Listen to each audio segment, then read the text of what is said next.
आपने नोटिस किया होगा कि हमारे देश में हर चीज को लेकर थोड़ी बहुत ही सही लेकिन पॉलिटिक्स में बात जरूर होती है। अब चाहे वो बेरोजगारी हो या फिर टैक्स हो या फिर देश का कोई इशू हो, लेकिन पता नहीं क्यों एजुकेशन सिस्टम के बारे में बहुत ही कम बातें की जाती है। अब इसका एक कारण ये भी हो सकता है कि हमारे देश के आधे नेता अनपढ़ है और आधे अंगूठा छाप, तो ये एजुकेशन वाला टॉपिक ना उनके लिए आउट ऑफ सिलेबस हो जाता है। आज के समय में शिक्षा सोने से भी ज्यादा महंगा हो चुकी है। जिनकी कमाई कम है या फिर जो मजदूर वर्ग से आते हैं, उनके बच्चों को कोई अधिकार नहीं है शिक्षा पाने का। अब मिडिल क्लास के बच्चे आखिर पढ़ेंगे कैसे जब उनके माँ बाप स्कूल की किताब ही नहीं खरीद पाएंगे।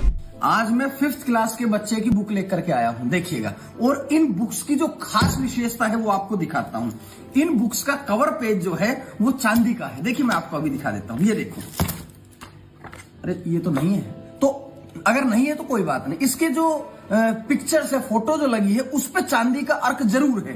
ये देखिएगा, मैं आपको दिखा देता हूं। अच्छा, ऐसा भी कुछ नहीं। अच्छा, ऐसा भी कुछ नहीं है। तो इन बुक्स की खास विशेषता ये बताता हूं कि जैसे ही बच्चा इनको हाथ में लेगा, उसके दिमाग में ये पुस्तक जो है ये ऑटोमेटिक याद हो जाएगी। अगर ऐसा भी नहीं है तो फिर मैं आपसे एक बात पूछना चाह रहा हूं कि भैया, ये 5th क्लास के बच्चों की बुक्स की कीमत 6,903 क्यों?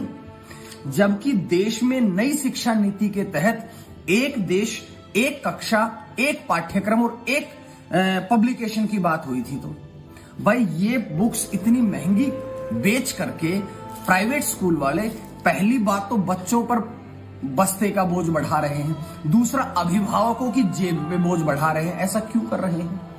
अगर इस चीज का कोई समाधान हो तो मुझे आप कमेंट बॉक्स में जरूर करके बताएं। इंडिया में जितने भी प्राइवेट स्कूल है ना, उनमें 1 क्लास से लेकर 10th क्लास तक की बुक की कीमत ऑलमोस्ट 10,000 रुपए पहुंच गई है। 10,000 रुपए तो एक एवरेज मजदूर की कमाई भी नहीं होती। कहीं